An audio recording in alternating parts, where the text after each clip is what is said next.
Hello, this is your boy Miguel for the Mobile Mechanic 757. Just giving you a mobile mechanic tip.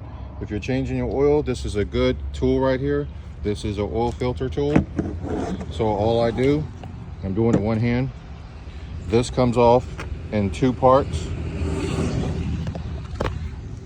So all I did is pop this out, and sometimes I could turn it upside down. You can see the different levels, how big the filter is or how small it is.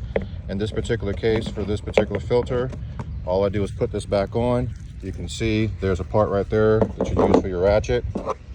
And to know the right size, you just look for those grooves, and whichever one fits, and makes your life a lot easier and you have a lot of torque. There's other ones that you can use, but this is the main ones that we use for our business.